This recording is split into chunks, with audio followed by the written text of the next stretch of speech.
bundle of light. How can you recombine the spectrum of light?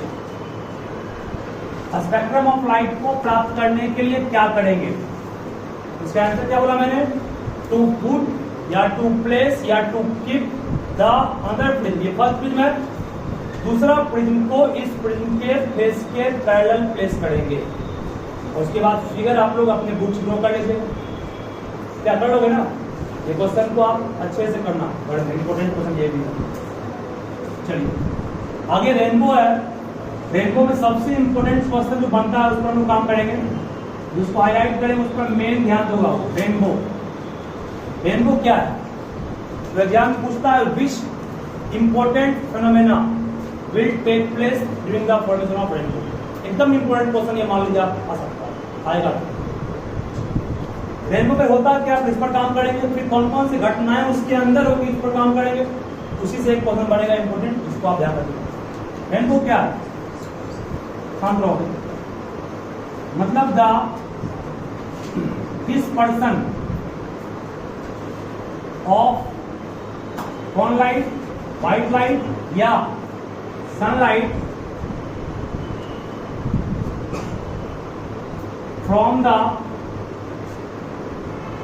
teeny, ये छोटा होता है, water droplet, पानी का छोटा बूंद, suspended in air that act like a prism। कौन सा प्रिज्म? Small prism. मतलब अगर कभी कदार पानी पड़ने के बाद, इस बारिश के बाद बारिश की छोटी छोटी बूंदे एटमॉस्फेयर में सस्पेंडेड रखना होता है, उसको कोई पकड़े हुए तो नहीं, लेकिन आप जानते हैं एयर है एटमॉस्फेयर में, एयर का डेंसिटी अपना खुद का होगा। पानी का बूंद अगर बहुत हल्का होगा तो वो हवा में क्या करेगा? तैरेगा ना। पानी का बूंद अगर हल्का होगा, पानी का बूंद हवा में फ्लोट नहीं करेगा। एयर एक फ्लूइड है, नहीं है? फ्लूइड आप नाइन्थ में पढ़े, फ्लूइड जो होता है, हर एक फ्लूइड एक अपवर्ड फोर्स लगाता है, उसको आप अपथ्रस्ट करते हैं। पानी का बूंद अगर छोटा हो, हल्का हो, मतलब छोटा मतलब बिल्कुल छोटा है, हल्का मतलब उसमें पानी का अमाउंट बहुत कम है, तो हवा जो ऊपर की ओर फ्लोट लगाएगी उसके कारण ये पानी का बूंद हवा में फ्लोट करते रहेगा। उस सिचुएशन में जब लाइट इस पर गिरा, कौन लाइट? सनलाइट, मान लो सन है, सनलाइट इस पर गिरा तो ये आपका पानी का छोटा बूंद किसी न किसी तरह से किस में एक्ट करेगा? प्रिज्म में एक्ट करेगा। तो इससे क्या होगा? 7 कलर में लाइट टूट जाएगा प्रिज्म के अंदर, उस पानी के बूंद के अंदर। इसी कारण से रेनबो का फॉर्मेशन होता है। डिफाइन लिखा है, इसका फिगर अच्छे से समझाएंगे। क्या बोले आपको हम? सस्पेंडेड का मतलब तैरना। किसका तैरना? पानी के बूंद का तैरना। कहाँ तैरना? एटमॉस्फेयर में तैरना। क्यों तैरना? अपथ्रस्ट के कारण तैरना। अपथ्रस्ट का क्यों लगना? तो एटमॉस्फेयर के कारण लगना। एटमॉस्फेयर के कारण क्यों लगना? क्योंकि एटमॉस्फेयर में एयर है, एयर एक फ्लूइड है, और every fluid exert upward force according to the Archimedes. पढ़े हो ना? याद रहेगा ये? अब ध्यान दो आगे सारे पॉइंट को हमारे। सस्पेंडेड मीन्स तैरना होगा, कोई इस बूंद को पकड़े हुए नहीं ऊपर। पंखा सस्पेंडेड है, कि वहां पकड़े हुए है, पानी के बूंद को तो पकड़ा हुआ नहीं है, हवा में फ्लोट कर रहा है। क्यों कर रहा है? बोल दीजिए। पानी का बूंद छोटा होना चाहिए। व्हाइट लाइट WL हो गया, सनलाइट उसी करते हैं। देखो अब क्या, पानी का बूंद लीजिए। पानी का बूंद अभी कहा था लेंगे छोटा बट लिए बड़ा, क्योंकि फिगर ड्रॉ करना है ना अच्छे से। यूं तो अमीबा भी बहुत छोटा होता है, फिर भी अमीबा का फिगर बहुत बड़ा बनाते हैं, ताकि उसके अंदर मालूम चले कहाँ है साइटोप्लाज्म, कहाँ है प्रोटोप्लाज्म, कहाँ है न्यूक्लियोप्लाज्म, कहाँ है माइटोकॉन्ड्रिया, है नहीं? पावर ऑफ किसे कहते हैं? रेनबो भी 2 टाइप का होता है। एक होता है प्राइमरी रेनबो, और एक तुम्हारा होता है क्या? Secondary rainbow. ये दोनों तुमको पढ़ना है 12th क्लास में। ऑप्टिक्स के ब्रांच में। लेकिन अभी जो आपको हम सिखा रहे हैं वो सेकेंडरी रेनबो सिखा रहे हैं। कहोगे सर सेकेंडरी क्यों सिखा रहे हैं? क्योंकि सेकेंडरी में डिस्पर्सन 2 बार होता है, प्राइमरी में डिस्पर्सन सिर्फ 1 बार होता है। आपके बुक में सेकेंडरी दिया हुआ है, सेकेंडरी सर्च कर रहे हैं, प्राइमरी नहीं कर रहे हैं। प्राइमरी ज़्यादा आसान है, बात बिल्कुल नहीं। ये हमारे सन महाराज कहोगे सर सन तो पानी से भी छोटा हो गया, नहीं हो गया? सन पानी से छोटा हो गया क्योंकि हमको काम पानी के बूंद से है, सन से भी नहीं है। तो सब घटना कहाँ होगी? पानी के बूंद के अंदर होगी। सन सिर्फ लाइट चाहिए हमें। सन तो लाइट इमेज देता, सरफेस देता है ना, सरफेस देता है। सन तो लाइट चला गया, बिल्कुल बेहतरीन से होगा, लाइफ टाइम याद रहेगा। ये सेंटर कहाँ इसका होता है? यहाँ होता है, पता है ना। प्लेन मिरर था तो इंसिडेंट रे था, आराम ड्रॉ कर लिए थे। लेकिन याद कीजिए प्रायः स्फेरिकल मिरर का सेंटर ऑफ कर्वेचर से पास करता है नॉर्मल। This is your. क्यों सर? बच्चा यहाँ टेंजेंट ड्रॉ करोगे, रेडियस है, रेडियस टेंजेंट के साथ क्या आता है? 90। इसीलिए हम लोग कहे कि सेंटर ऑफ कर्वेचर जो पास करेगा, मीन सेंटर जो पास करेगा वो क्या होगा? नॉर्मल हो गया। टेंजेंट समझाने ड्रॉ किए, मिटा दीजिए, कोई काम इसका नहीं। ठीक है तक? लाइट का एक्चुअल पाथ क्या था? एक्चुअल पाथ कहोगे सर यूं इस तरह होगा, नहीं होगा? होगा कि नहीं? बाहर में कौन है? हवा है। अंदर कौन है? जब ये पूरा ही पानी का बूंद है, अंदर भी क्या होगा? अंदर ही पानी होगा। अब लाइट कहां से कहां गया? एयर से वाटर गया, मीन्स एयर टू डेंसर। जब लाइट रेडियस डेंसर कहां बेंड करेगा? और ये एक्ट कर रहा है किस रूप में? बेंड करने से पहले तो टूट जाएगा। टूट गया, टूट गया ना, बेंड भी टूट भी गया। सबसे ऊपर कौन होगा? नीचे कौन होगा? अब इसकी जरूरत नहीं है, मिटा सकते हो। ठीक है, समझाने दो। अब क्या होगा? अब लाइट को लगेगा कि आप लोग बाहर निकाल दीजिएगा जो डिस्पर्सन में किए। लेकिन सेकेंडरी रेनबो में क्या होता है? लाइट बाहर निकलने वाला नहीं है, लाइट फिर वापस लौटने वाला है। कहोगे सर वापस काहे लौट गया? बोलो ये कौन मीडियम है? ट्रांसपेरेंट है। ट्रांसपेरेंट मीडियम से लाइट आर पार करता है, लाइट आर पार नहीं किया, लाइट रिफ्लेक्ट कर गया, रिफ्लेक्ट कर गया। जब किसी ट्रांसपेरेंट मीडियम से लाइट रिफ्लेक्ट कर जाए तो उस फेनोमेना क्या कहते हैं? टोटल इंटरनल रिफ्लेक्शन का। एक घटना तो यहाँ पर क्या हुआ? डिस्पर्सन हो गया, रिफ्लेक्शन भी हुआ। लाइट आर पार किया ना, आर पार किया तो रिफ्लेक्शन भी हुआ, डिस्पर्सन टूट भी गया। फिर यहाँ पर क्या हुआ? Total internal reflection. अब लाइट फिर 7 रंगों में बाहर निकल जाएगा। बीच में यहाँ पे कौन आएगा? रेड। ये कौन है? बीच में तो भर लेंगे ना, भरना तो यहाँ मैंने बस यही बाउंड्री दे दिए, ऊपर रेड नीचे व्हाइट। क्यों गया ऐसे? सबसे कम कौन मुड़ा? रेड। अधिक कौन मुड़ा? वायलेट। आर पार नहीं किया, क्यों नहीं किया? Due to total internal reflection. फिर वापस लौट गया, यहाँ हो गया टोटल इंटरनल रिफ्लेक्शन। अब क्या हुआ? अब डिस्पर्सन नहीं हुआ, अब क्या हुआ? रिफ्लेक्शन। लाइट आर पार कर दिया ना। ये घटनाएं होती है उसमें रेनबो में। तो विच 4 इंपॉर्टेंट या which phenomena will take place during the formation of rainbow? पहला कहोगे डिस्पर्सन, सबसे पहले वही हुआ ना। उसके बाद क्या हुआ? Total internal reflection. फिर क्या हुआ? रिफ्रैक्शन। हम 4 कह दिए क्या? 4 कह दिए, लेकिन आप 4 कहना भी सही है। सुनो क्यों? लाइट यहाँ पर तो आर पार किया, मीन्स पहला स्टेप में पहले पॉइंट पर यहाँ पर रिफ्रैक्शन भी हुआ। लाइट आर पार किया तब तो टूटा। फिर क्या हुआ? डिस्पर्सन हुआ। फिर क्या हुआ? टोटल इंटरनल रिफ्लेक्शन हुआ। फिर क्या हुआ? फिर रिफ्रैक्शन नहीं हुआ, टूटा हुआ लाइट वापस आया। याद रहेगा? तो ये तो रेनबो का फॉर्मेशन का डायग्राम है। सातों कलर को आप एग्जाम में भी अगर अच्छा चाहते हैं फिगर बनाने के लिए 7 रंग लेके जाओगे, 7 को रंग दोगे, फिर 7 वापस कर दो, फिर 7 यहाँ निकाल दो। ठीक है, ठीक है। उसके बाद सुना लाइट पास क्यों नहीं किया, टोटल इंटरप्रिटेशन क्यों? उसी को अभी पढ़ाया है, याद कीजिए। क्रिटिकल एंगल पढ़ाए थे कभी? हाँ, वेरी गुड। पढ़ाए थे, आपको याद नहीं है, फिर सुन लीजिए, बोल रहे हो तो। ये आपका रिफ्रैक्टिंग सरफेस है, ठीक है, रिफ्रैक्टिंग सरफेस है। ये इंसिडेंट रे है, लाइट की इच्छा है आगे बढ़ने की, तो लाइट किस पाथ में आगे बढ़ेगा, ठीक है। ये कौन है? नॉर्मल है। लाइट गया कहां से? डेंसर से। ऑलवेज टोटल इंटरनल रिफ्लेक्शन तभी होगा जब लाइट जाएगा डेंसर से रेयर। कहां बेंड करेगा?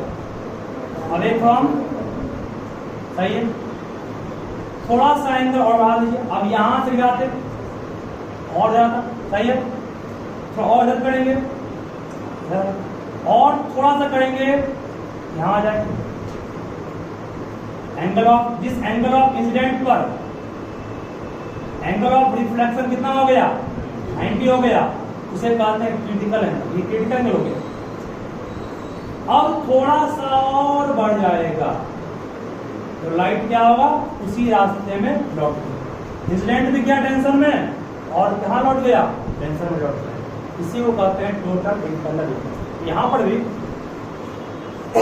यहां पर तो दिमाग लगाइए, अंदर क्या है? पानी, बाहर क्या? हवा।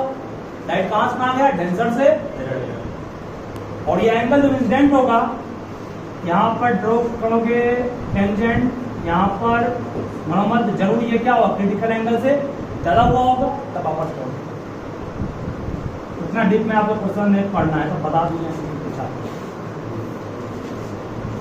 ठीक है। टोटल इंटरनल रिफ्लेक्शन भी कहीं नहीं पढ़ोगे आप लोग। नाम सुने होंगे, टोटल इंटरनल रिफ्लेक्शन क्या होता है, क्रिटिकल एंगल वगैरह नहीं पढ़े होंगे, उसको इसी लिंक करके सोच सकते हैं, ठीक है। अब इनको हम कह रहे हैं फॉर्मेशन हो गया, कौन कौन से घटना ये हो गया। अब क्वेश्चन पूछेगा इसमें, सुनो क्या, अब क्वेश्चन पूछेगा, अरे सुनो क्या बोल रहे हैं शिवम। अब क्वेश्चन पूछेगा कि कौन कौन से कंडीशन में रेनबो बनेगा। पहला, बारिश की जस्ट बात बनेगा, नहीं बारिश हुआ है 3 दिन पहले, अरे बनेगा, ऐसा नहीं होगा। तब तक पानी का बूंद टूट जाएगा सन की लाइट से, नहीं होगा, फेवर करेगा। पानी के जस्ट बाद बनेगा पहला कंडीशन, सन की जस्ट सामने बनेगा, पानी का बूंद यहाँ आएगा तब बनेगा वहां पर। और तीसरा, सन के पॉइंट में बनेगा। और पानी के बूंद हर वक्त फ्रिंज बनेगा जरूरी नहीं है, कभी कभार होता है सिचुएशन कि पानी का बूंद फ्रिंज में करता है, तभी बनता है, हमेशा नहीं बनता, ठीक है।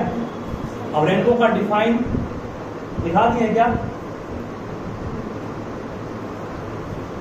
देखो डिफाइन, बुक का डिफाइन को बुक करवाएं तो बुक में लंबा का लिखा है, उसको ऐसे सब शॉर्ट लिखा है, कर दो मतलब ये ध्यान दो। आपने एडवांस सनराइज और डिलेड सनसेट बहुत सिंपल प्रोसेस का भी है। देखिए ये मान लो आप अर्थ है, अर्थ है ये किसी व्यक्ति का मान लो अस्तित्व है यहाँ पर, ठीक है, अवशेष है, ठीक है, बनाने बोल रहे हैं। अब अर्थ का 2 किनारा होगा, एक इस तरफ एक इस तरफ, उस दोनों किनारे को कहते हैं हॉरिजॉन। नाम सुने हो ना, जहां सन उगता है और जहां सन डूबता है उसी को कहते हैं हॉरिजॉन, ठीक है। ये क्या हो गया आपका हॉरिजॉन, ये भी क्या हो गया हॉरिजॉन, कोई प्रॉब्लम किसी को नहीं है। हॉरिजॉन मतलब जिस जगह में सन डूबता है और उगता है, ठीक है, हॉरिजॉन। फिगर में हालांकि ईस्ट वेस्ट पढ़े हो तुम लोग, क्या होता है, ये ईस्ट होता है, ये वेस्ट, ये नॉर्थ, ये साउथ। वास्तविक में अभी जहाँ बैठे हैं ईस्ट का, इधर ईस्ट है, इधर ईस्ट हो गया, क्या हो गया, इधर वेस्ट हो गया। जहाँ जिस ग्रुप में बैठे हुए हैं उसकी बात कर रहे हैं, ठीक है, वेस्ट हो गया, सही बात। जब अभी सूर्य दो छत पे तो वहां होगा, ठीक है। तो उसका इसका हम छठ में आते हैं, जल कुछ सींचते हैं, और आप छठ में गलती करते हैं हमेशा, जब ये करते हैं वास्तविक में सन उतना भी नहीं दिखता, आ गया बस सब कर दिया, वो गलत है। वो एक्चुअल में सन अभी अर्थ के अंदर ही है, फिर भी स्कैटरिंग ऑफ एटमॉस्फेरिक प्रेशर कारण देखिए सन आ गया, तुरंत जल को सींच दिए, जो लेट से सींचता वही फायदा होता है, ठीक है। ध्यान दो यहाँ पर, देखो सन कहाँ है, अभी सन नीचे ही है, फिर क्या होता है सन अर्थ छोटा है, अरे अर्थ पर रह रहे हैं, कम से कम बड़ा नहीं बनाएंगे, ठीक है। सन से लाइट गया, बीच में एटमॉस्फेयर में डाल दिए, कल आपकी ये फिगर था हम लोग का, यहाँ पर स्टार्ट था तो रिफ्लेक्शन में ऐसे हुआ था, ये हुआ था, इसको 90 डिग्री घुमा दीजिए, स्टार्ट यहाँ हो गया ना, सन यहाँ हो गया, स्टार्ट यहाँ था तो ऐसे हुआ, इसको 90 से घुमा देंगे तो फिगर यू ऐसे बनेगा, यहाँ भी काम कर दिए, अरे मैं क्या किया कर ले फायदा आपको से करके, ऐसे ऐसे मुद्दे मुद्दे से मुड़ा था, घुमा दिए इसको, इसका मतलब सन से जो रे चला वो यूं इस पर जाएगा, सही है। सन अभी एक्चुअल में हुआ है क्या? नहीं, अभी सन तो अर्थ के नीचे ही है, क्योंकि लाइट पहुंच गया आप में ना, तो रहेगा नहीं, सन उग गया। सन यहां से यहां तक आने में कितना मिनट लेता है? 2 मिनट। फिर भी हम लोग जल को सीख लेते, गलती हो गई ना आपको। चलिए, सन यहाँ पर डूब चुका है कि नहीं? डूब चुका है, सन में आज डूब चुके हैं, नीचे चले गए हैं, फिर भी शाम पर अगले में क्या होता है, सन दिखाई पड़ रहा है, सब जल खींच रहा है, उसके बाद क्या होगा, यहाँ से लाइट भी वैसे ही बैंड करेगा, सन डूब चुका है, लाइट आंख में पहुंच रहा है, जल सीखना शुरुआत शुरू है तक 2 मिनट तक सीखते रहता है, उसके बाद सन एकदम चलेगा नीचे, सन मानो यहाँ पहुंच गया, तब लाइट यहाँ पहुंचता है, यहाँ नहीं पहुंच पाता आपको, अब लाइट यहाँ पहुंचेगा ना, तब क्या होगा, यहाँ आप सन डूब गया, तब से अपना अपना स्वरूप लेकर सब घर जाता है, ठीक है।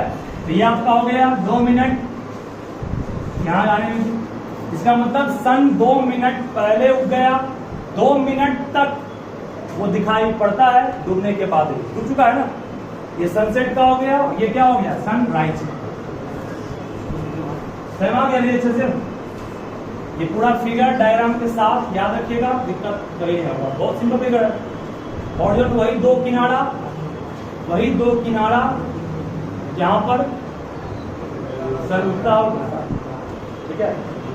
एक और एग्जाम्पल, सन उगने वक्त और डूबने वक्त रेड दिखाई क्यों पड़ता है? इसका कारण सुन लीजिए क्या है, scattering of light. Scattering of light मतलब लाइट का छितरना, लाइट का बिखरना, लाइट का टूटना नहीं कर सकते, लाइट का बिखरना को spreading of light in all direction is called scattering of light. एक साइंटिस्ट थे जिसका नाम था रेले, नाम सुने हो? एक साइंटिस्ट है जिसका नाम है रेले, RAY, रेले। रेले ने कहा था कि स्कैटरिंग का अमाउंट जो होता है, बात बिल्कुल नहीं समझो मन से इसको करें। इस क्वेश्चन में 2 क्वेश्चन सिखा देंगे, इसको बता रहे हैं। Scattering of light inversely proportional होता है fourth power of lambda. Scattering of light is inversely proportional to the fourth power of lambda. Fourth power means 4 power lambda. इसका मतलब जिसका लैम्डा सबसे कम, लैम्डा सबसे अधिक, उसका स्कैटरिंग सबसे, लैम्डा सबसे अधिक सबसे कम होगा, सबसे अधिक लैम्डा किसका होता है?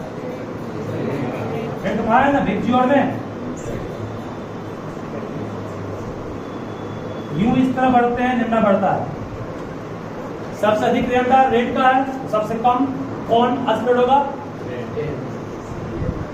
हॉरिजॉन का मतलब होता है एकदम फारमोस्ट डिस्टेंस, फारमोस्ट मतलब सबसे ज्यादा। उसे कैसे?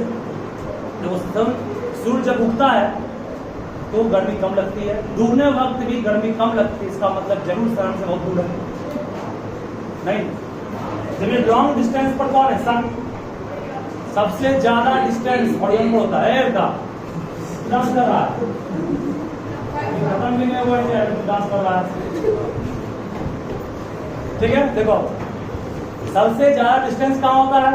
हॉरिजॉन्टल पर। लाइट जब वहां से चला, लाइट चला कहां? सन से। सबसे अधिक लाइट, सबसे ज्यादा कौन बिखरेगा? सब लाइट बिखर गया रास्ते में। इतना लॉन्ग जर्नी होता है, लॉन्ग जर्नी के कारण अधिकांश रे ऑफ लाइट क्या हो गया? जहां तहां स्प्रेड कर दिया एटमॉस्फेयर में। लेकिन रेड कलर एक ऐसा कलर है जिसका लैम्डा सबसे ज्यादा होता है, तो स्कैटरिंग नहीं के बराबर होता है।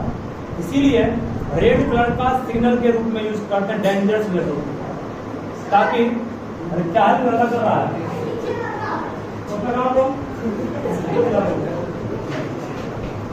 रेड कलर जो आपका होगा, रेड कलर जो होता है उसका सिग्नल के रूप में यूज क्यों करते हैं? अगर ट्रेन बहुत दूर भी है तो दिखाई पड़ जाए यहाँ खतरा है, क्योंकि रेड कलर आपका बहुत दूर तक जाएगा, वो डेविएट नहीं करेगा, वो स्प्रेड नहीं करेगा।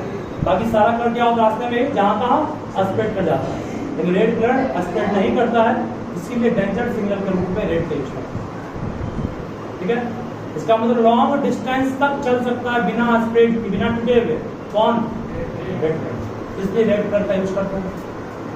अधिकांश लाइट तो हॉरिजॉन्टल पे था, अधिकांश लाइट क्या होगा? रास्ते में ही। देखो इसको फिगर इस तरह करोगे, अधिकांश लाइट स्प्रेड कर गया। कौन कौन स्प्रेड किया? V I G G Y O spread कर गया हवा में। कौन सिर्फ पहुंचा? रेड कलर को अपने साथ को लेके आया। यहां भी कौन कलर? वही यहां पे होगा, यहां इसका क्लियर नहीं करना। इस वाले पर्सन के लिए इस पार्ट को मिटा दो, नहीं या यहां भी ड्रॉ करो, दिक्कत नहीं है। V I B G Y O सही है। V I B G Y O ये सब क्या कर गया? ये सब लाइट स्प्रेड कर दिया लॉन्ग डिस्टेंस जर्नी के कारण रास्ते में। लेकिन रेड कलर कहाँ आया? रेड कलर के साथ आ गया, क्योंकि रेड कलर का सबसे कम स्पेक्ट्रम होता है। ठीक है, ऊपर एरो दिया वो इंडिकेट कर रहा है कौन लाइट स्प्रेड कर गया, और ये एरो इंडिकेट कर रहा है कौन हमारे यहाँ तक पहुंचा। याद रहेगा ना?